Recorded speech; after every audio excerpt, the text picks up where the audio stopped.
on va remettre tout entre les mains du Seigneur et puis on va commencer, frères et sœurs. Prions. Éternel Dieu, nous te bénissons, nous te rendons grâce encore, Seigneur, pour ce grand jour que tu nous donnes encore, Seigneur, de nous réunir afin de partager les grandes révélations, les merveilles de ta parole. Seigneur, pendant que nous sommes ici à cette table, donne-nous encore, Seigneur Dieu, d'avoir le cœur, les oreilles pour entendre. Et surtout, Seigneur Dieu, donne-nous encore une fois de savourer cela avec action de grâce. Merci, Seigneur Dieu, pour le bien que cela fera dans notre vie. Et surtout que la gloire et l'honneur te reviennent en toutes choses. Et c'est au nom puissant de Jésus-Christ que nous t'avons prié. Amen. Amen.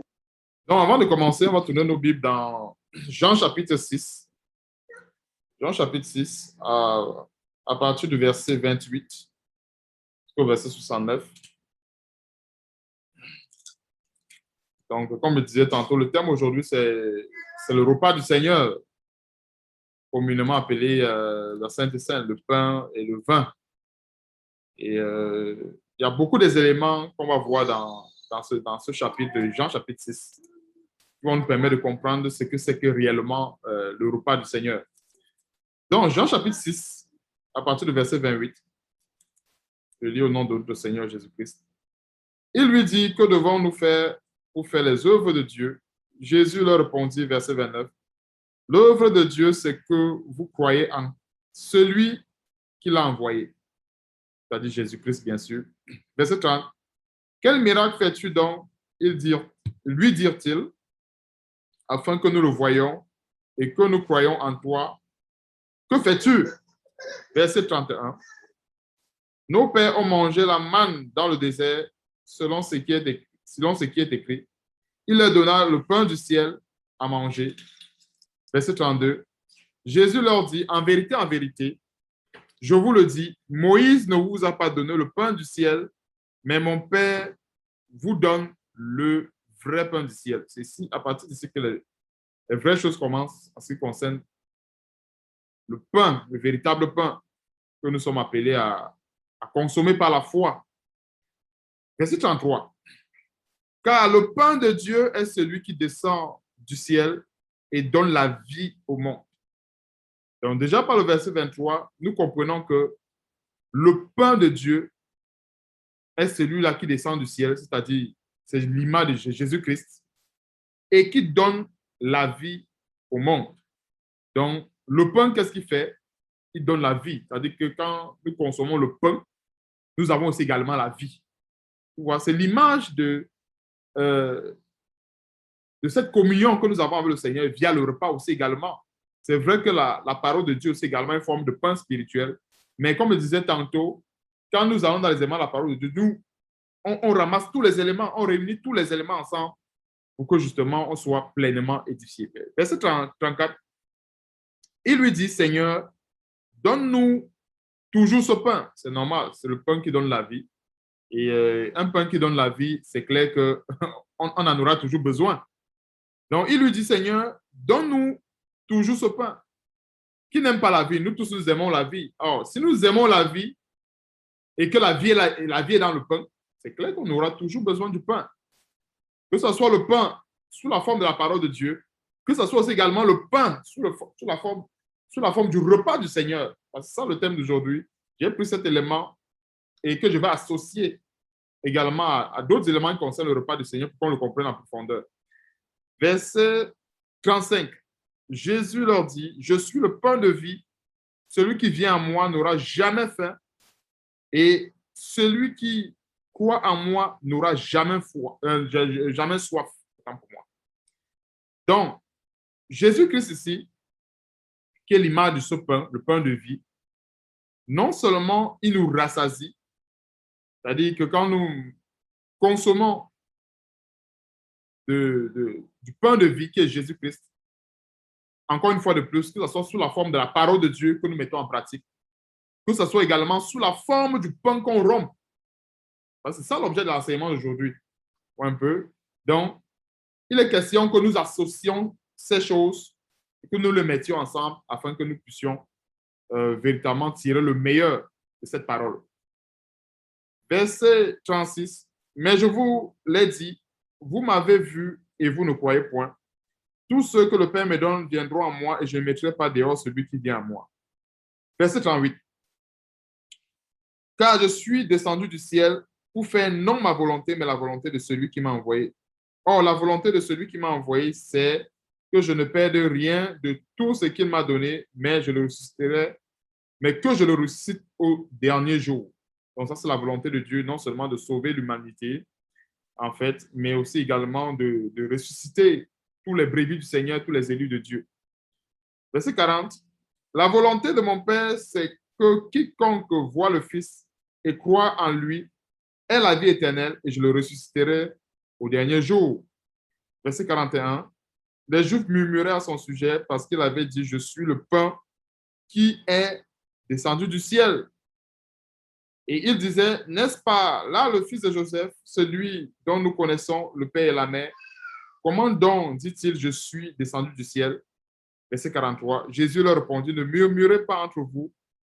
Verset 44. Nul ne peut venir à moi si le Père qui m'a envoyé ne l'attire, et je le ressusciterai au dernier jour. Donc ici, le Seigneur parle justement des véritables élus de Dieu, des véritables appelés de Dieu.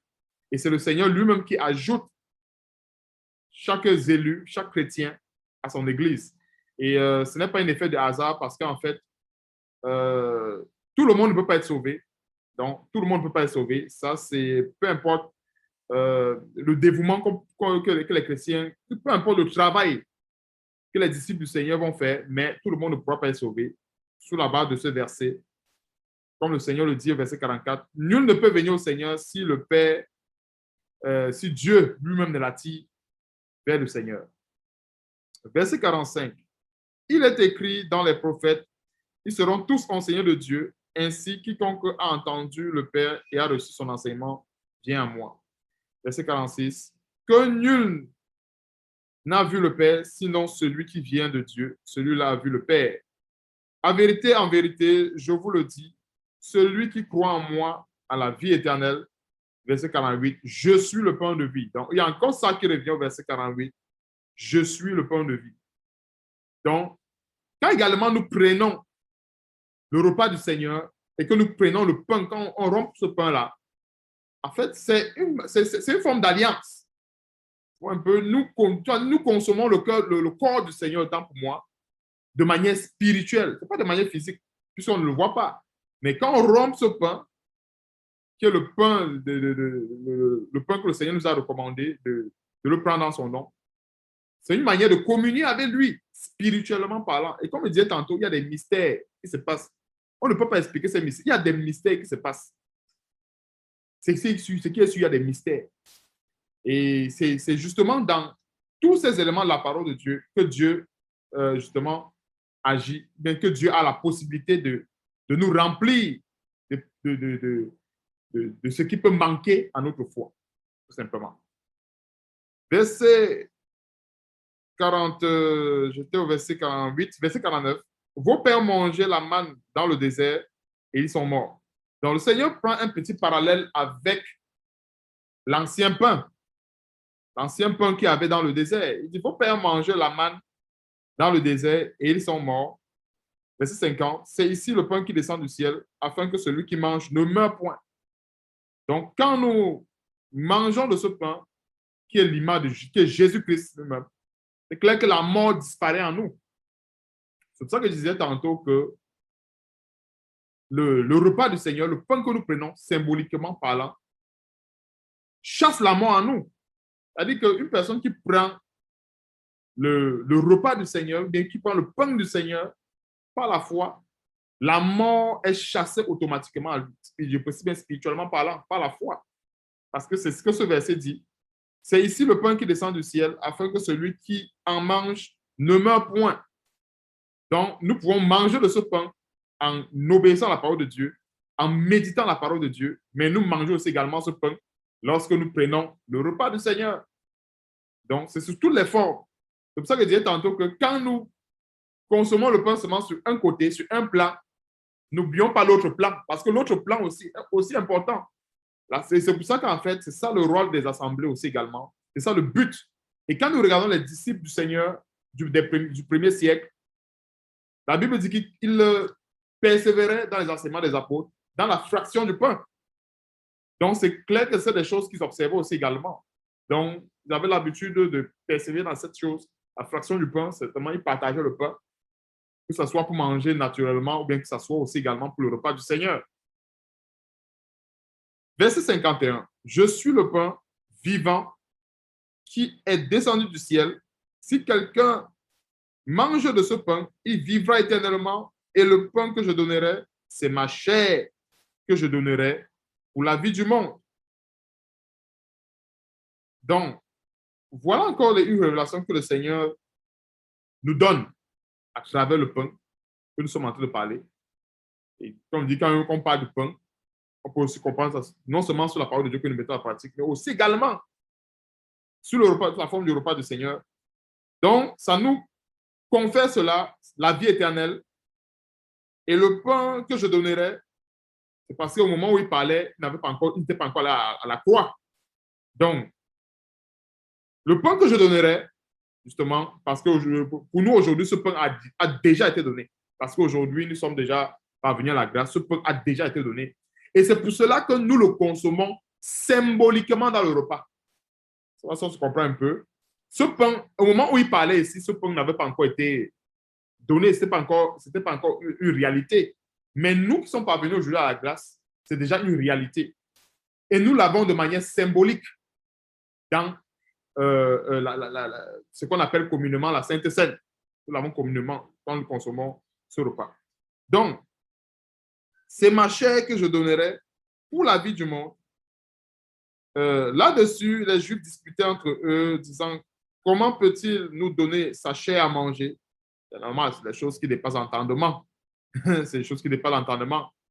Donc, quand nous prenons le pain du Seigneur, quand nous généralement partageons le repas, quand nous prenons le corps du Seigneur, c'est son corps que nous consommons. Un peu, c'est son corps. Et quand nous consommons ce corps, spirituellement parlant, nous affirmons notre attachement avec lui. Et comme je disais tantôt, si on regarde chez n'importe quelle croyance, il y a toujours un rituel. N'importe quelle croyance qui est sur cette terre. Les bouddhistes, ils ont leur rituel. Les francs-maçons, ils ont leur rituel. Peu importe, n'importe qui a un rituel. Et le rituel que Jésus nous a laissé et qu'on doit faire, il n'y a pas de fréquence. Puisque le Seigneur nous dit que celui qui consomme de ce pain vivra éternellement. Qui n'aime pas la vie éternelle? Quand c'est déjà la vie, je prends un exemple. Nous qui respirons là, est-ce qu'on arrête une seconde de respirer? Non. Donc, si nous avons un pain qui nous donne la vie, il n'y a pas une seule seconde qu'on ne désire pas la vie. Il faut le consommer même autant de fois qu'on peut. Autant de fois qu'on... C'est-à-dire qu'il n'y a pas de fréquence. Vous voyez un peu? Et c'est la seule chose dans la Bible où il n'y a pas de fréquence et que le Seigneur n'a pas donné de fréquence pour consommer. Il n'a donné aucune fréquence pour le repas du Seigneur. Donc, on va voir encore plus en détail cela dans l'autre chapitre qui s'en vient. Ou bien d'autres chapitres que je vais présenter. Verset 52. Là-dessus, les Juifs disputaient entre eux, disant, comment peut-il nous donner sa chair à manger? C'est normal. Charnellement parlant, c'est comme impossible. C'est très impossible. Et c'est aussi ça, ce qu'on appelle la folie de l'évangile. La folie de l'évangile, c'est ça. C'est que si on cherche à comprendre cela avec la chair, ça va s'apparenter à une certaine folie. Donc, verset 53. Jésus leur dit, en vérité, je vous le dis, si vous ne mangez la chair du Fils de l'homme et si vous ne buvez son sang, vous n'avez point la vie en vous-même. Ça, c'est un verset que quand j'ai lu, ça m'a rempli de frayeur. Verset 53. Je vais le répéter. Jésus leur dit, en vérité, je vous le dis, si vous ne mangez la chair du Fils de l'homme et si vous ne buvez son sang, vous n'avez point la vie en vous-même. Quand quelqu'un n'a pas la vie en lui-même, comment il est mort? C'est ça que je disais tantôt qu'avec la parole de Dieu, on ne doit rien laisser. On ne doit rien laisser. On doit tout prendre. Or, nous savons qu'il y a beaucoup d'éléments de la parole de Dieu qui nous confèrent la vie. Mais également aussi le repas du Seigneur nous le confère. Parce que quand le Seigneur nous dit au verset 53, mangez la chair du Fils de l'homme, qui est Jésus-Christ, et boire de son sang. C'était une prophétie. Parce qu'en fait, quand il disait comme ceci, il était en train de prophétiser parce que ce n'était pas encore réel. C'est lorsque le sacrifice a été accompli sur la croix et tout le reste, que cela, on peut ou bien, quand le Seigneur a donné cet exemple, je voulais dire en passant, à ses disciples, parce qu'avant justement d'aller à la croix, il les a montré l'exemple. Parce qu'en rompant ce pain, il les a dit, ceci est mon corps, ainsi de suite, qui est donné pour plusieurs, ceci est mon sang, ainsi de suite. Donc, il a non seulement donné l'exemple, même quand il était vivant, et plus tard, quand il allait sur la croix, le même rituel demeure. Et cela, en fait, qu'est-ce que nous comprenons dans ce verset? C'est que cela nous confère la vie. La vie, c'est-à-dire qu'une personne qui consomme le pain du Seigneur,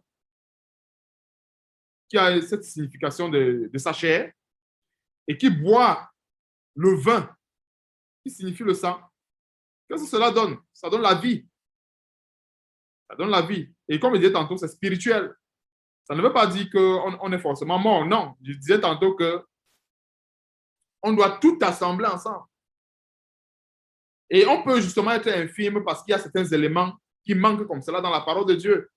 On va avoir peut-être, je donne un exemple, on va peut-être avoir un quart des dons. Je donne un exemple comme ça. Certainement parce qu'il y a un élément comme ça qui manque. Et justement, c'est lorsque nous consommons ces choses que le Seigneur aussi également accomplit sa parole à notre égard. C'est pour ça que je dis que c'est très important. C'est un point très souvent qui est négligé, mais on va mettre un peu l'emphase là-dessus. Parce qu'il y a beaucoup de révélations que nous sommes en train de partager comme ça, qui se cachent derrière le repas du Seigneur. Verset 54. Celui qui mange ma chair et qui boit mon sang a la vie éternelle, et je le ressusciterai au dernier jour. Car ma chair est vraiment une nourriture et mon sang est vraiment un breuvage. Je disais tantôt que dans ce monde, les gens du monde, ils ont quoi qui les intéresse? Les fêtes, les anniversaires, les mariages, les ceci, les cela. Nous, on a quoi? On n'a que ça. Voilà notre part de fête. Et comme je disais tantôt, dans chaque, s'il faut dire, comme je disais tantôt, dans chaque croyance, il y a toujours un rituel. C'est clair, dans chaque croyance, il y a un rituel. Et si on regarde bien pour nous, le rituel que le chrétien doit faire, sans cesse, et jusqu'à ce que le Seigneur Jésus-Christ vienne, c'est ça, c'est ce que nous sommes en train de voir. Manger la chair du Seigneur chaque jour, boire son sang chaque jour, que ça soit sous la forme de la parole de Dieu que nous mettons en pratique ou que nous méditons, que ça soit sous la forme du repas du Seigneur tel qu'il a institué aux apôtres.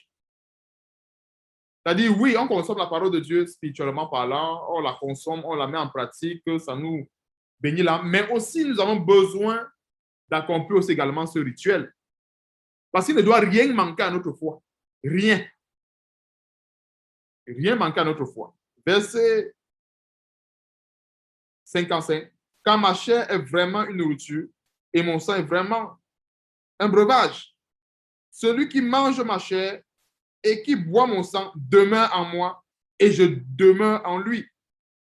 On commence à partager des grandes révélations qui se cachent derrière le repas du Seigneur. Parce que quand nous consommons le pain du Seigneur, qui est le corps du Seigneur, nous mangeons spirituellement sa chair. Nous mangeons spirituellement sa chair. C'est quelque chose que physiquement parlant, quelqu'un qui veut le comprendre selon la chair, il va dire que mais c'est la folie, ça n'a pas de sens. Mais c'est pourtant écrit. Le Seigneur Jésus qui l'a pourtant dit dans sa parole. Verset 56. Celui qui mange ma chair et qui boit mon sang demeure en moi. Nous sommes aujourd'hui en Christ. Si on veut demeurer en Christ, nous devons manger de sa chair sous la forme de ce repas. Nous devons aussi également faire quoi? Boire de son sang sous la forme du vin. Voilà les grandes révélations qui se cachent derrière la Sainte Seine ou le repas du Seigneur. Parce que plusieurs, c'est pour ça que la Bible dit que nous ne devons pas manger de ce repas et boire de ce vin sans discerner. Nous devons savoir ce que nous prenons. Et nous devons également savoir ce que nous buvons. Donc, quand nous mangeons la chair du Seigneur et que nous buvons de son sang, nous matérialisons ainsi notre appartenance à Christ, notre communion avec Christ, avec sa volonté et avec ses souffrances. Nous affirmons cela dans le repas du Seigneur. Et c'est pour cela que c'est quelque chose qui est aussi très important que tous les éléments de la parole de Dieu aussi également. Verset 57. Comme le Père qui est vivant m'a envoyé et que je vis par le Père, ainsi celui qui me mange. Tu vois, il y a trop cette expression me mange, me manger, me manger. Ce n'est pas pour rien. Nous devons consommer le Seigneur sous toutes ses formes. Oui, nous le consommons déjà lorsque nous mettons en pratique la parole de Dieu. Oui, nous le consommons déjà lorsque nous méditons la parole de Dieu. Mais nous devons aussi également le consommer sous la forme de ce repas rituel que le Seigneur nous a donné. Parce que nous voyons également tout ce qui est attaché. Tous les éléments qui sont attachés à ce repas, nous le voyons également ici. Donc, comme le Père qui est vivant m'a envoyé et que je vis par le Père, ainsi celui qui me mange vivra par moi. C'est clair qu'un être humain, quelqu'un qui est charnel, ne peut pas sortir une parole, des paroles comme cela. C'est-à-dire me manger, c'est-à-dire,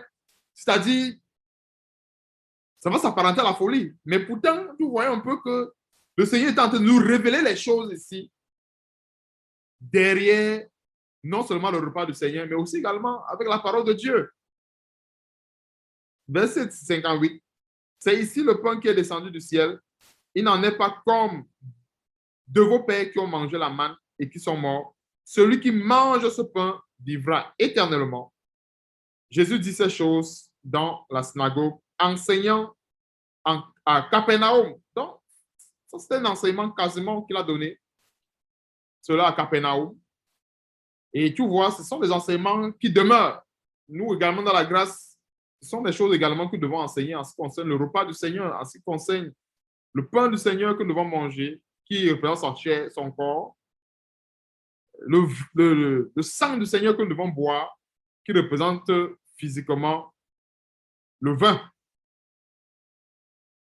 Verset 60. Plusieurs de ses disciples, après l'avoir entendu, dit, cette parole est dure, qui peut l'écouter? Jésus, sachant en lui-même que ses disciples murmuraient à ce sujet, leur dit, cela vous scandalise-t-il? C'est normal que c'est scandalisant, parce que depuis dit, celui qui me mange, il me mange. Qui me mange, qui me mange. À un moment donné, les êtres humains sont troublés. Surtout les personnes charnelles. Comment quelqu'un peut se placer là? Il demande qu'on le mange, on le mange. Il ne fait que dire, le Seigneur dit non, celui qui me mange, il va éternellement. Celui qui me mange et qui boit mon sang. C'est normal que c'est dur. C'est-à-dire que ce genre de parole, c'est assez complexe, selon la chair, bien sûr. Je précise bien, selon la chair. C'est pour ça que le verset 60 dit, plusieurs de ses disciples, c'est-à-dire il s'agit de ceux qui suivaient le Seigneur, ils ont trouvé que c'était dur. C'est ça la parole de Dieu. C'est ça la parole. C'est-à-dire, elle est dure à un moment donné. Dure pourquoi? Parce qu'à un moment donné, il y a certains éléments qui ne sont pas facilement compréhensibles, bien qu'on ne peut pas facilement comprendre, autant pour moi, selon la chair. Mais selon l'esprit, nous comprenons ce que ça veut dire. Verset 61. Jésus, sachant en lui-même que ses disciples murmuraient à ce sujet, leur dit, cela vous scandalise-t-il? Et si vous voyez le Fils de l'homme monter où il était auparavant, c'est l'esprit qui vivifie, la chair ne sert à rien. Les paroles que je vous ai dites sont esprit et vie. Ce que je disais tantôt. Les paroles, le Seigneur est en train de nous confirmer que toutes ces paroles que nous avons lues, en ce qui concerne sa chair qu'il fallait manger, en ce qui concerne son sang qu'il fallait boire, c'est quoi? C'est la révélation. Les paroles que je vous ai données sont comment? Esprit et vie. Tu vois, ce sont les choses qui se cachent derrière cette communion. Bien des fois, il va y avoir des difficultés, des infimités qui vont se cacher dans la vie d'un chrétien. Et que certainement la solution est cachée même là. Je ne dis pas que c'est toujours la solution, mais il y a un mystère. Dieu sait pourquoi est-ce qu'il nous demande de consommer cela. Jésus-Christ a martelé, on ne sait pas combien de fois le Seigneur a répété, celui qui me mange, qui me mange, qui me mange. Il a répété ça à plusieurs reprises. Et le Seigneur ne peut pas répéter quelque chose comme ça si ça n'a pas une portée. Si cela n'a pas, je ne sais pas comment il doit expliquer, si cela n'a pas une puissance. Il a répété et il a répété, il a répété, tout en associant cela toujours à la vie. Si on remarque bien, depuis que le Seigneur parle, le dénominateur commun, c'est quoi? C'est la vie. Quand il parle vie éternelle, il parle de vie, c'est toujours vie et toujours vie et toujours vie. Il associe cela toujours à la vie. C'est le dénominateur commun qu'on peut retenir de tout ce que nous sommes en train de faire en ce qui concerne le repas du Seigneur. Or, la vie, c'est une bonne chose. Nous aimons bien vivre. Nous sommes là parce que nous avons reçu la vie et nous voulons continuer de vivre jusqu'à ce que le Seigneur vienne nous prendre. Et la vie, c'est une bonne chose. Donc, le Seigneur dit, c'est ce verset 63, les paroles que je vous ai dites sont esprit et vie. Donc, ce ne sont pas des choses qu'on peut comprendre avec la chair. Comme je disais tantôt, c'est dur et c'est traumatisant. Personne qui n'a pas vraiment bon discernement pour comprendre la parole de Dieu pourrait être traumatisé. Comment mon Seigneur peut dire, on le mange, on le mange. Est-ce qu'on mange un être humain? Est-ce qu'on... C'est ça. Or, il parlait ici quelque part de son repas, du repas du Seigneur, ce qu'il a institué aux disciples avant justement de partir, ou bien avant d'aller à la croix. Verset 64. Mais il y en a parmi vous quelques-uns qui ne croient point, car Jésus savait dès le commencement qui étaient ceux qui ne croyaient point et qui étaient ceux qui le livreraient. Et il ajouta, c'est pourquoi je vous ai dit que nul ne peut venir à moi si cela ne lui a été donné par le Père. Verset 66. Dès ce moment, plusieurs de ses disciples se retirèrent et n'allaient plus avec lui. Hein? Comprenez ce qui s'est passé. Il y a plusieurs, tout simplement à cause de ces paroles dures, ont fui. Ils ont fui. Non, ça les a tellement, ça les scandalisé tellement qu'ils ont fui. C'est normal, parce que pour normalement cheminer avec le Seigneur, ce n'est pas pour rien que le Seigneur nous a donné le Saint-Esprit. Il ne nous a pas donné son esprit pour rien. Parce qu'il y a des choses qui peuvent être scandalisantes selon la chair, mais selon l'esprit, on le comprend mieux. Je disais tantôt que une personne qui est charnelle et qui entend ce genre de discours, il sera troublé. C'est clair qu'il sera troublé. Est-ce qu'on mange la chair de quelqu'un? Comment tout le temps le Seigneur peut attacher le fait qu'on mange sa chair avec la vie? Il attache le fait qu'on boive son sang avec la vie. Charnellement parlant, c'est troublant. Et nous voyons que ce n'était pas facile. Il y a beaucoup de disciples, c'est-à-dire de ceux qui suivaient le Seigneur, qui n'étaient plus avec lui, qui l'ont abandonné. Voyons un peu, à cause justement de ces paroles dures, et ça nous montre aussi quelque part que l'évangile du Seigneur est aussi également sélectif. C'est ce qu'on peut retenir. Plusieurs pensent que parce qu'on prêche l'évangile, ça doit attirer les foules. Non. Voici un bon détail qui nous montre que la parole de Dieu est dure et c'est sélectif. Seuls ceux, ou bien seules celles qui ont l'amour pour la vérité vont rester. Ceux qui ne recherchent pas la vérité vont fuir, c'est clair. Parce qu'à un moment donné, il y a des révélations comme cela qui troublent la chair. Mais si nous marchons selon l'esprit, alors le Saint-Esprit va nous éclairer dans ces choses et nous permettra de comprendre la profondeur. Parce que quelqu'un qui reste superficiel sur les mots ne comprendra pas la profondeur de cela. Or, il y a une grande, comme je dis, ce sont des mots, en fait, le Seigneur donne un enseignement qui est profond. Qui est profond. Et c'est pour ça il disait que la chair ne sert à rien. Si quelqu'un veut s'appuyer sur sa chair pour comprendre ce que le Seigneur a dit, il ne pourra pas comprendre, il sera scandalisé. Mais par contre, il n'y a que l'Esprit de Dieu qui peut nous éclairer dans cela. Verset 67, Jésus donc dit aux 12, et vous ne voulez pas aussi vous en aller. J'ai beaucoup aimé cette question. J'ai beaucoup aimé cette question, moi particulièrement, c'est que ça nous montre que le Seigneur ne flatte personne, le Seigneur n'attache personne à lui. Il présente la vérité avec la plus grande fermeté et avec toute la rigueur possible et il laisse le soin à chacun de choisir. Il a demandé aux 12 disciples, puisque les autres étaient partis. Et vous ne voulez pas aussi vous en aller? Parce que les autres étaient partis parce qu'ils ont trouvé que non, vraiment, ça là, c'est sûr que d'autres ont commencé à dire que non, c'est sûr que comme les hommes aiment souvent dire, il y a très souvent un mot qui aime sortir de leur bouche, que non, à ce niveau, ça c'est la sorcellerie. Vraiment, lui là, il nous a dépassés. Comment quelqu'un peut passer le temps à dire qu'on le mange, on le mange? Non, non, non, non, non. On ne le suit plus. Vraiment, on se disait que lui, il guérit seulement les malades, lui, il ouvre seulement les yeux des aveugles. On se disait que lui, il multiplie seulement les pains qu'on va manger. Mais il nous dit seulement qu'on le mange. Non. Nous, on veut manger le pain physique là. Le pain spirituel là, non, ça nous dépasse un peu. Non. Oh, il parlait d'un autre pain. Pas du pain spirituel. Ça montre aussi également le caractère charnel, c'est-à-dire qu'ils avaient de ceux qui sont partis. Parce que plusieurs le suivaient, parce qu'avant d'arriver ici, j'ai tronqué le chapitre, avant d'arriver ici, le Seigneur avait fait un miracle. Et après ce miracle, où le Seigneur les a nourris avec le pain et le poisson, le Seigneur a eu des disciples après avoir fait ce miracle. C'est-à-dire les gens ont mangé du pain physique, mangé la nourriture physique, et ils ont suivi le Seigneur à cause de cette nourriture physique. Maintenant, le Seigneur donne la nourriture spirituelle qui est dure, ils s'en vont. Et c'est ce que le Seigneur a dit même plus tôt. Quand il dit, il y a les éléments qui sont tronqués, il a dit plutôt que vous me suivez parce que j'ai fait le miracle du pain.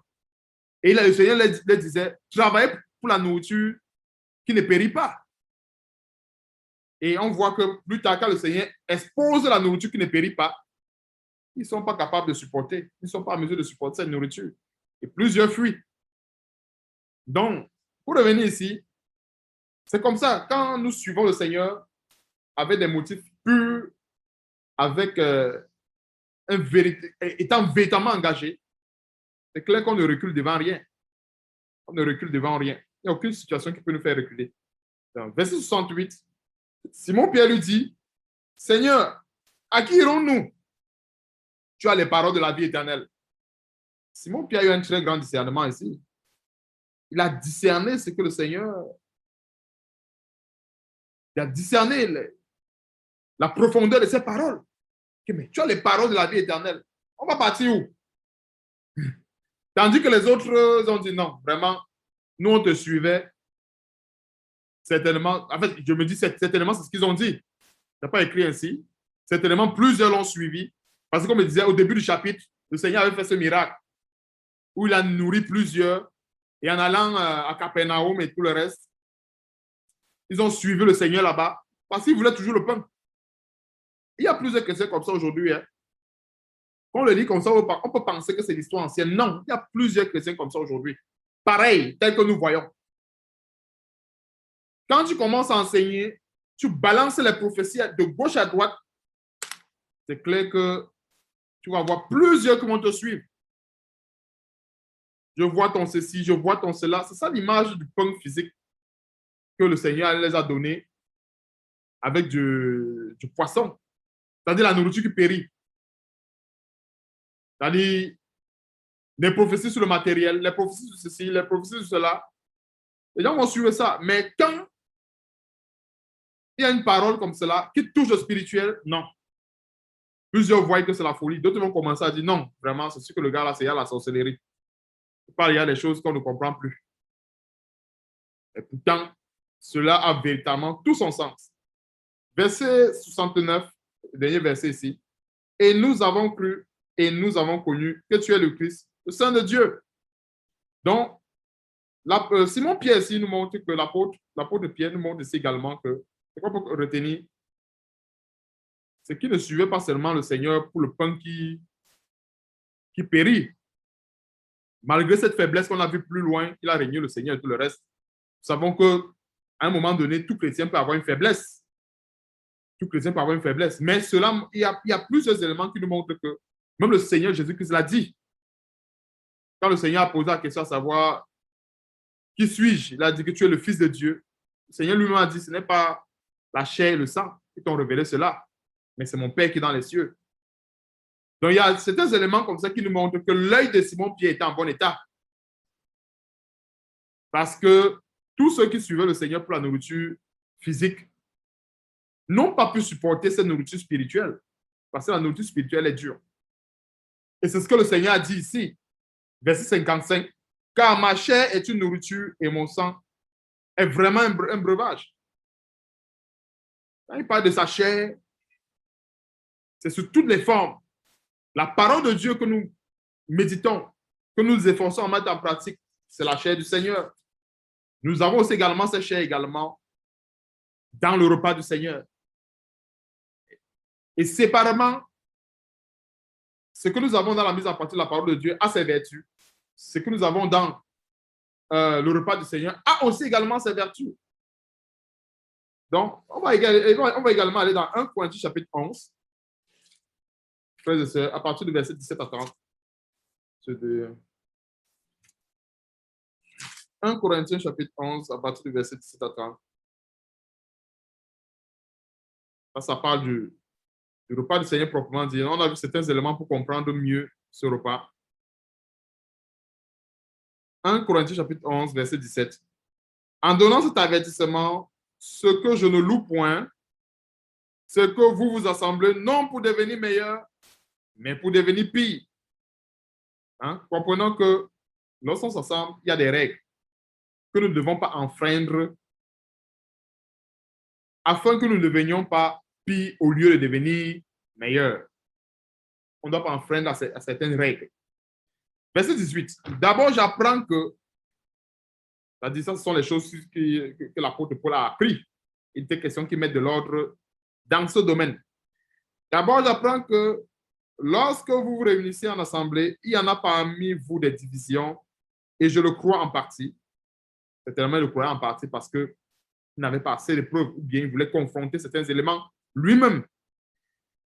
Verset 19. Car il faut qu'il y ait aussi des sectes parmi vous, afin que ceux qui sont approuvés soient reconnus comme tels au milieu de vous.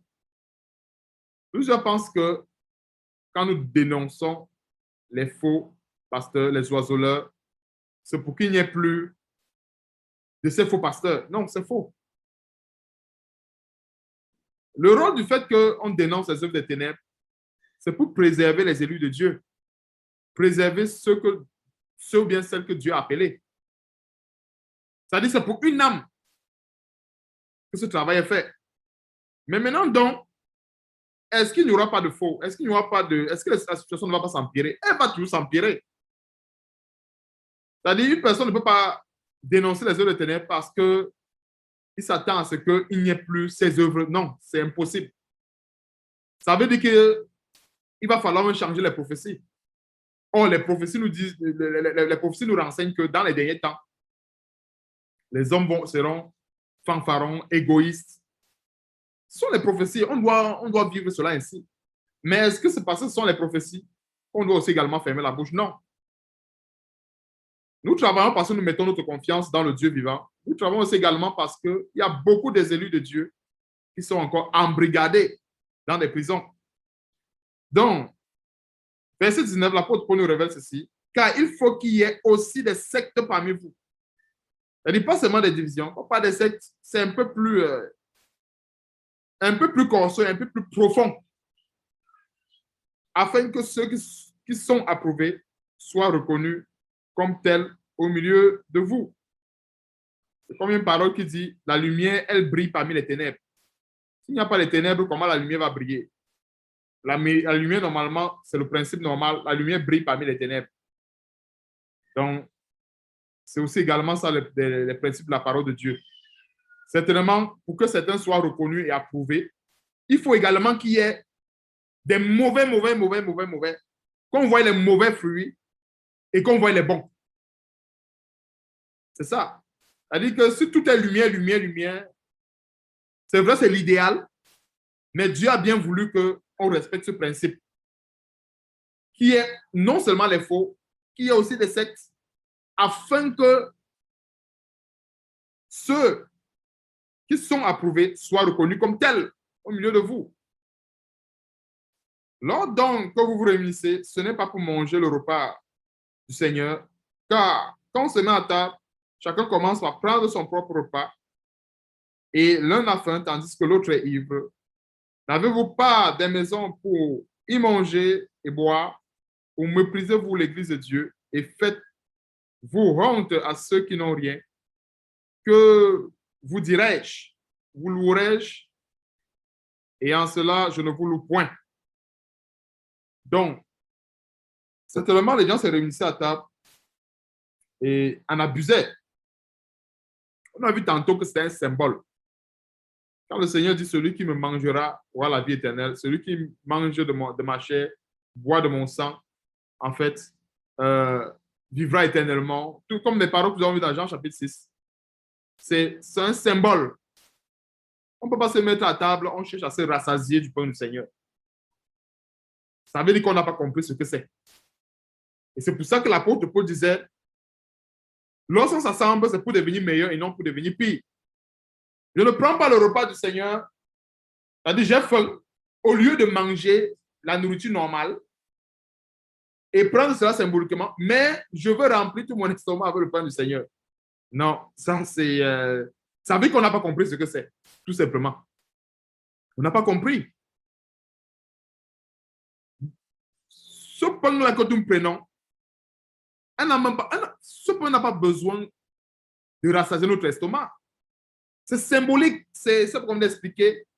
Ça a une valeur spirituelle. Ça n'a aucune valeur physique, c'est spirituel. Donc, quand nous le prenons, c'est la chair du Seigneur que nous prenons. Et c'est pour ça que je disais tantôt, quand nous voyons tantôt, quand le Seigneur disait, quand nous avons parlé ceci, c'était qu'il voulait non seulement donner cet avertissement, mais aussi attirer l'attention sur la portée de ce repas. Et pour dire que mais, ce n'est pas un repas qu'on prend pour s'abreuver, pour se rassasier. Ou ce n'est pas un vin que lorsqu'on boit, il faut carrément être ivre. Nous prenons une quantité assez suffisante pour recevoir la bénédiction que Dieu nous a conférée dans cet acte. Tout simplement. C'est vraiment assez symbolique. Maintenant, l'apôtre Paul revient ici, verset 23, en donnant, en rappelant encore ces choses. Car j'ai reçu du Seigneur ce que je vous ai enseigné. C'est que le Seigneur Jésus, dans la nuit où il fut livré, prit du pain et après avoir rendu grâce, le rompit et dit, ceci est mon corps qui est rompu pour vous. Faites ceci en mémoire de moi. Je dois le souligner encore une fois de plus. Faites ceci en mémoire de moi. Il dit, c'est quasiment un commandement du Seigneur. Quasiment un commandement du Seigneur. Le Seigneur nous a recommandé cela. Faites ceci en mémoire de moi. Donc, si nous nous souvenons du Seigneur, nous nous souvenons de ses sacrifices, nous nous souvenons de ses peines, nous voulons marteler notre appartenance avec lui, nous voulons marteler notre communion avec lui, alors nous devons faire cela en mémoire de lui. Dans le monde, on voit beaucoup de gens respecter la volonté de leur père. Chanel, de leur grand-père Chanel, le grand-père avant de mourir a dit, quand je vais mourir, vous allez faire ceci, le bien que j'ai, l'immeuble tel, vous donnez à tel, l'immeuble tel, vous donnez à tel, enterrez-moi ici, faites ceci ici, faites ceci là-bas. Il y a les gens qui le respectent à la lettre. Il dit bien qu'ils le respectent, mais avec une extrême précision. Et donc aussi, les gens peuvent respecter la volonté des hommes qui n'ont aucune valeur. Un homme qui est comme la fleur de l'herbe, qui d'un jour à l'autre peut disparaître, ou qui d'un jour à l'autre, lorsque l'homme disparaît, on ne se souvient même plus de lui. À plus forte raison, notre Seigneur. Et comme je disais tantôt, c'est le seul rituel que le Seigneur nous a donné, et sans fréquence. Comme on a vu dans Jean chapitre 6, avec toutes les révélations que Dieu nous a données dans Jean chapitre 6, c'est que ce pain et ce vin, en fait, nous confèrent beaucoup de choses en ce qui concerne la vie. Parce qu'on parle de la vie éternelle, c'est un ensemble. La vie éternelle, c'est un ensemble. Et dans la vie éternelle, si on rentre dans les compartiments, on va voir tout ce qui nous conduit à la vie éternelle. C'est ce que je voulais dire. Parce que quand le Seigneur nous parle de la vie éternelle, c'est un ensemble. Ça veut dire que le Seigneur a parlé ici, grosso modo, comme on dit souvent. Mais dans cette vie éternelle, si on détache ce paquet, il y a beaucoup d'éléments qui se cachent. Verset 25. Demain, après avoir soupé, justement, généralement, ces choses se faisaient généralement au milieu du repas. Hein, en général, c'est au milieu du repas. Donc, demain, après avoir soupé, il prit la coupe et dit, cette coupe est la nouvelle alliance en mon sang.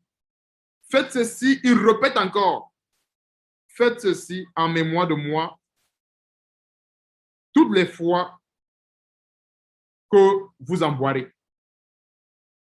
Donc, quand nous prenons la coupe du Seigneur, c'est quoi? C'est l'explication. Cette coupe est la nouvelle alliance en mon sang. Donc, quand nous prenons la coupe du Seigneur, c'est ce que cela signifie. La nouvelle alliance a été bâtie à son sang. Et quand nous regardons toutes ces choses, que ce soit le pain du Seigneur qui constitue sa chair et la coupe qui constitue le sang du Seigneur, la nouvelle alliance, c'est une manière de confirmer tout le temps notre appartenance au Seigneur. Je vous disais tantôt que les grands sorciers là, marabouts là, ils ne manquent jamais les rituels. Ils sont assidus. C'est-à-dire, on dit pour conserver ta puissance, chaque semaine, tu vas te laver à la mer. Tu vas te laver à la mer à 2 heures du matin. Tu vas tuer une poule et tu verses le sang sur ta tête. Le marabout va faire ça, il ne va même pas sauter. C'est-à-dire, même s'il a n'importe quel rendez-vous, il s'en fout. Son heure, minuit, il doit se retrouver à la mer, il se lave, il verse le sang d'un bouc ou d'un coq, il se lave à minuit à la mer pour conserver ses pouvoirs maléfiques. Nous aussi également, nous avons reçu Christ. Nous avons reçu la vie éternelle en Jésus-Christ, bien sûr. Nous avons reçu les dons, la puissance de Dieu dans le Saint-Esprit. Et nous avons un ensemble de choses également accomplies ou à faire pour conserver cela. Notamment, comme ce que nous voyons aujourd'hui, le repas du Seigneur. Verset 26. Car toutes les fois que vous mangez ce pain et que vous buvez cette coupe, vous annoncez la mort du Seigneur jusqu'à ce qu'il vienne. Voilà encore l'explication qui se cache derrière.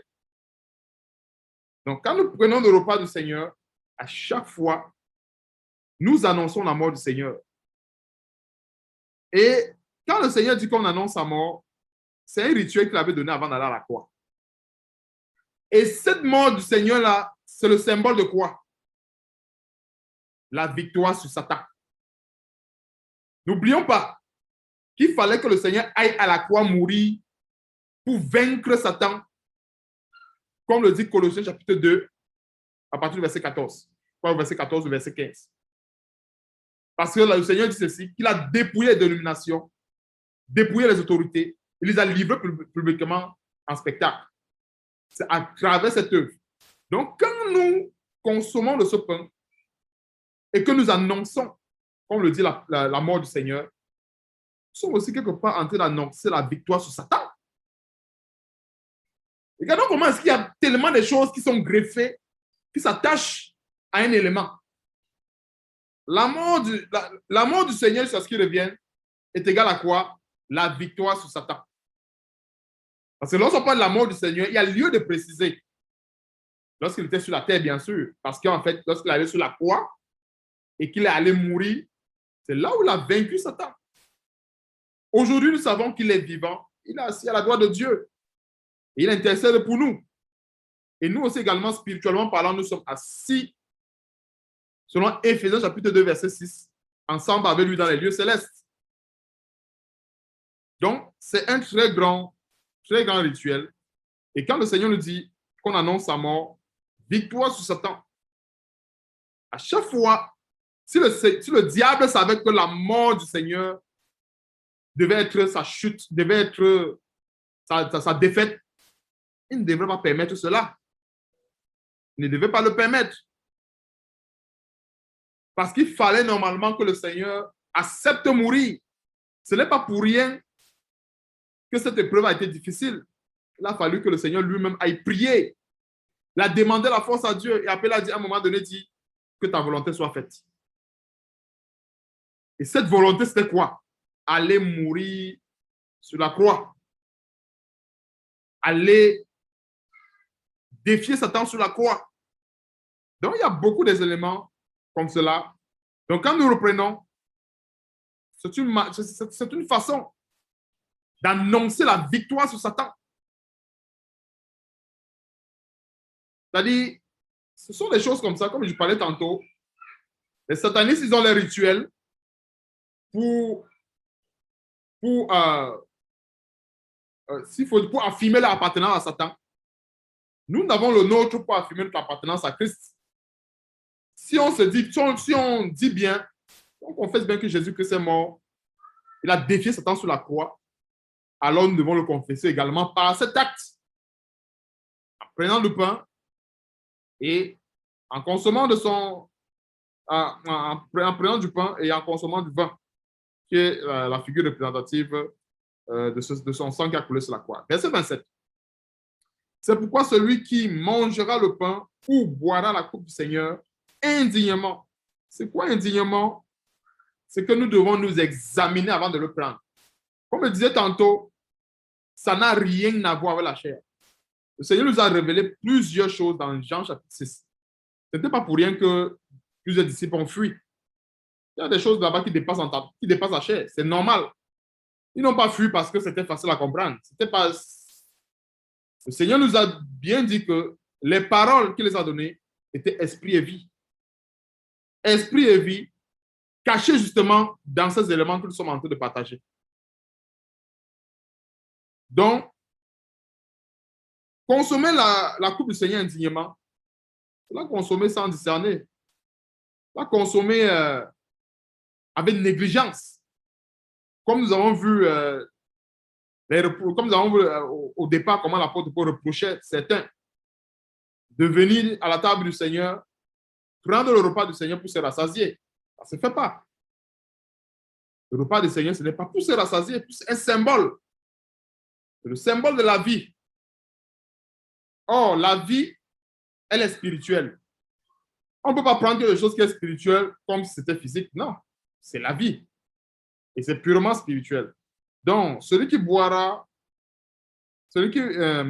le pain ou boira la coupe du Seigneur indignement sera coupable envers le corps et le sang du Seigneur. Donc, il est de notre responsabilité, il est de la responsabilité de tout chrétien de s'examiner avant de prendre ces choses. Pour un exemple, si un chrétien est dans une situation où lui-même il sait qu'il a péché, lui-même il sait qu'il a commis quelque chose qui ne plaît pas à Dieu, avant de prendre le repas du Seigneur, cette personne doit d'abord aller devant le Seigneur, s'examiner, prier, demander au Seigneur de purifier de son péché, de nettoyer son iniquité. Parce qu'avant de prendre ces choses, nous devons être purs.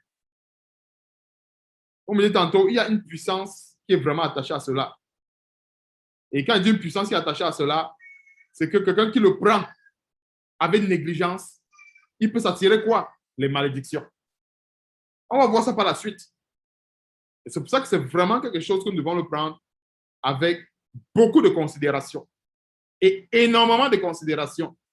Et de la même façon que nous le prenons avec énormément de considération, c'est aussi également de la même façon que cela va agir dans notre vie. Je vais répéter, parce que souvent, on va se plaindre que non, on n'avance pas ici, non, on a trop de blocage, non, ici, ça ne va pas, non, là-bas, ça ne va pas. Certainement, il y a un point qui manque quelque part. Comme je disais tantôt, La parole de Dieu, c'est un ensemble d'éléments et chaque élément apporte une certaine saveur dans nos vies. Tel va apporter la saveur de telle épice, tel apporte la saveur de telle épice, tel apporte la saveur de telle épice. Et on ne peut pas chercher toutes les saveurs dans un élément. C'est impossible. C'est impossible. On ne peut pas chercher toutes les saveurs de la parole de Dieu dans un élément. Et c'est pour ça qu'il faut parcourir tous les éléments de la parole de Dieu, les concilier tout ensemble, pas faire comme certains qui choisissent ce qui les intéresse. Non, on n'est pas là pour choisir les versets bibliques, ce qui nous réconforte. On est là pour obéir à la parole de Dieu et dans tout son ensemble. Quand dit obéir à la parole de Dieu dans tout son ensemble, il ne s'agit pas de rentrer dans la loi pour faire la loi à zéro, non. Mais il s'agit de rentrer dans la parole de Dieu, que ce soit dans la loi ou dans la grâce, afin d'extraire, j'appelle extraire la volonté de Dieu. Parce qu'en toute chose, il y a ce que le Seigneur nous a enseigné, la volonté de Dieu. Le Seigneur a amené son prophète à aller sur la montagne.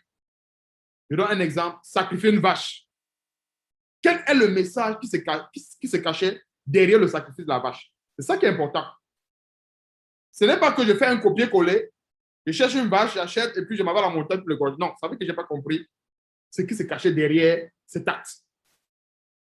J'ai besoin de comprendre ce qui se cachait derrière cet acte pour savoir comment justement servir efficacement le Seigneur. Et c'est ça en fait, retirer, c'est ça en fait, ce qu'il appelait extraire la volonté de Dieu dans la parole de Dieu. Parce que toute parole que nous avons ici, certains sont pour notre instruction, d'autres, comme par exemple le cas d'espèce, ce que nous faisons, le repas du Seigneur, c'est quelque chose que nous devons mettre en pratique. C'est-à-dire qu'il n'y a pas d'énigme, il n'y a pas de parabole là-dessus. Lorsque nous parlons de repas du Seigneur, on sait comment se prépare avec le pain et ainsi de suite, pain sans levain et tout le reste, le vin. Aussi simple que ça, c'est ça que nous prenons. Dignement, bien sûr, afin justement de nourrir cette volonté de Dieu qu'il nous a donnée dans sa parole. Verset 28, que chacun donc s'éprouve soi-même. Un peu. Les frères et sœurs, un frère ne va pas s'éprouver par rapport à l'autre. Parce qu'il y a des chrétiens qui aiment bien s'éprouver par rapport aux autres. Non, bon, moi je fais telle chose, mais ce n'est pas grave, mais je suis mieux que tel. Non. Chacun s'éprouve soi-même. Ça veut dire que je ne me prouve pas par rapport à autrui, mais je me prouve par rapport à la volonté de Dieu dans ma vie, ou par rapport à ce que Dieu attend de moi. C'est ça, c'est prouver. Elle peut encore avoir des petits déboîtements dans la foi, mais certainement Dieu tolère encore cela parce que la personne vient de connaître le Seigneur. Mais celui, par exemple, qui est arrivé à une certaine connaissance de la parole de Dieu, Dieu ne va pas tolérer cela. C'est pour cela que chacun doit s'éprouver soi-même. Ce n'est pas pour rien que la Bible dit soi-même. Parce que on n'a pas tous, spirituellement parlant, les mêmes niveaux selon la foi. Et Dieu l'a voulu ainsi. Et c'est pour ça qu'il y a lieu de s'éprouver soi-même. Il y a lieu de s'éprouver soi-même devant Dieu. Donc, que chacun donc s'éprouve soi-même et qu'ainsi, il mange du pain et boive de la coupe. C'est pour dire qu'il n'y a pas d'empressement. C'est vrai, nous devons prendre le repas du Seigneur, prendre le pain, prendre la coupe, mais il ne doit pas avoir un empressement. Donc, on ne doit pas s'empresser pour le faire. Maintenant, verset 30, le dernier verset. C'est pourquoi, bien c'est pour cela, autant pour moi, c'est pour cela qu'il y a parmi vous beaucoup d'infirmes et de malades et qu'un grand nombre sont morts. On va s'arrêter ici. Alors, il y a beaucoup d'infirmes, il y a beaucoup de malades et un grand nombre sont morts. Justement à cause du fait qu'il y a certains qui l'ont pris à la légère. Donc, c'est ça. Donc, dans la parole de Dieu, voilà un élément comme cela qui est vraiment assez primordial. Et comme je dis tantôt, il n'y a pas de fréquence. Il n'y a pas de fréquence. Le Seigneur dit qu'à toutes les fois, il y a possibilité de le prendre tous les jours, c'est tous les jours. C'est tous les jours. Le Seigneur Jésus-Christ avait dit quoi? Je serai avec vous tous les jours. Donc, si le Seigneur était avec nous tous les jours, comme il est avec nous, spirituellement parlant, bien sûr, nous devons le faire chaque jour. Est-ce que je dois me souvenir du Seigneur aujourd'hui et demain je l'oublie? Non. Dieu lui-même ne nous oublie pas, même une seule seconde. Pourquoi est-ce qu'on doit l'oublier? On ne doit pas l'oublier. Et voilà des actes comme ça peut paraître, tu vois, c'est ça en fait, c'est ça le mystère, ça c'est un mystère qu'il y a dans la parole de Dieu. Un acte comme ça peut être si banal. Tu vois, à l'époque, je me disais, c'est quelque chose qui se prend une fois par mois, une fois par 2 mois, ainsi de suite. Non. Normalement, si on va sur le principe que le Seigneur Jésus-Christ est avec nous chaque jour et qu'il faut faire cela en mémoire de lui, on va comprendre qu'on ne va pas se souvenir du Seigneur lundi et mardi, on l'oublie, mercredi, on reprend. Mais seulement, vu que nous avons des situations, comme on dit, dans le cas pratique, parce qu'également, nous avons des occupations, il y a des circonstances qui ne permettent pas qu'on se voie chaque jour. On peut dire, bon, pour vraiment honorer cette parole, on pourra se voir peut-être une fois par mois ou une fois, ainsi de suite, au moins pour honorer cet engagement. Tu vois, très souvent, ce sont des choses qui peuvent être considérées dans ce sens. Mais c'est sûr que la perfection, je précise bien, la perfection sera au moins chaque jour. Mais ça reste encore là que la perfection. C'est-à-dire que si on menait vraiment cette communion-là, qui était vraiment tout le monde proche, on pourrait prendre le repas du Seigneur chaque jour, ce serait l'idéal. Et c'est clair qu'en faisant ces choses chaque jour, l'impact que ça donne dans la foi de chaque chrétien, c'est que chaque chrétien devrait avoir le réflexe de veiller sur sa vie chaque jour. Parce que si je sais que je dois prendre le repas du Seigneur chaque soir, ou à chaque heure, chaque machin, chaque minute, peu importe, mais je dois m'assurer à être propre. Ça se voit un peu. Tu vois, il y a pas mal de ces conséquences. C'est-à-dire, si je sais que je dois prendre dignement quelque chose, admettons, je donne un exemple, chaque jour, mais je dois m'assurer que ma journée soit clean. Si elle fait quelque chose qui ne va pas, je ne veux pas laisser que mon péché dorme parce que je dois prendre le repas du Seigneur dignement. Tu vois que voilà un truc comme ça aussi également qui peut aider le chrétien à être prêt chaque jour. Puisqu'il n'y a pas de fréquence. Il n'y a aucune fréquence. Le Seigneur n'a pas dit une fois par semaine. Le Seigneur n'a pas dit une fois par mois. Le Seigneur n'a pas dit une fois ou 2 jours. Non. Faites ceci en mémoire de moi. Alors, si on prend juste cette phrase, faites ceci en mémoire de moi. Maintenant, la question qu'il faut se poser, c'est que on doit se souvenir du Seigneur combien de fois? Ou bien, est-ce que c'est une fois en passant? Est-ce que c'est 2 fois en passant? Est-ce que... Non. Normalement, l'idéal, c'est qu'on se souvienne du Seigneur à chaque seconde. C'est-à-dire qu'on reste avec lui, on se souvient de lui, on reste. C'est ça l'idéal.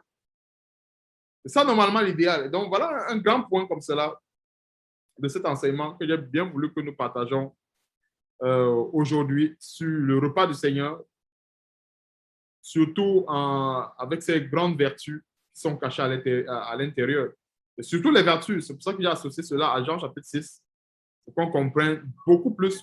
Parce que si 1 Corinthiens chapitre 11, quand nous le lisons et que nous associons cela à Jean chapitre 6, qu'on a vu, il est complet. C'est-à-dire on va chercher des éléments encore plus en profondeur.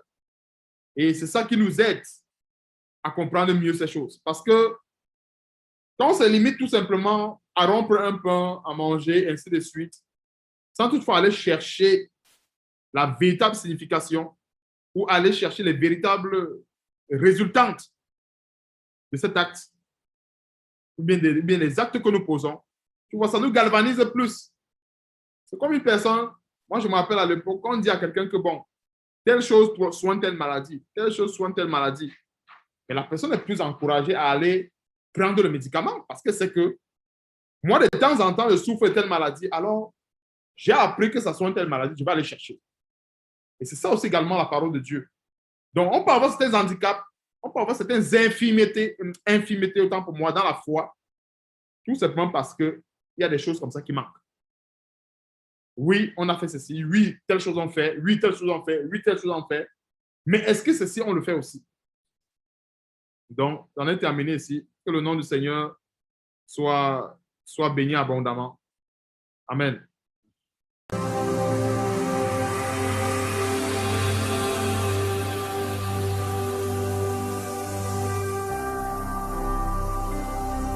Jésus-Christ TV, vous connaîtrez la vérité et la vérité vous affranchira.